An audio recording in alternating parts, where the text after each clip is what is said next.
แม่ค้าลูกค้าคนนี้สอบถามมาว่ามีสายสากยาว8 เมตรบ่ล่ะว่าบ่มีเด้อสายสากยาว8 เมตรมีแต่สายสากยาว2 เมตรหัวสากรุ่นนี้จะบ่คือรุ่นอื่นเด้อเพราะหัวน้องหมุนได้180องศาแบบนี้เลย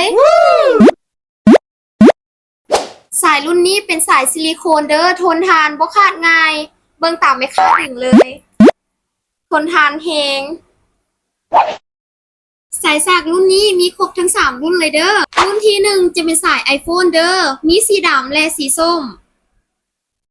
รุ่นที่2จะเป็นสายไมโคร USB หรือว่าหูน้อยมีสีดำและสีส้มและรุ่นสุดท้ายจะเป็นสาย Type C หรือว่าหูใหญ่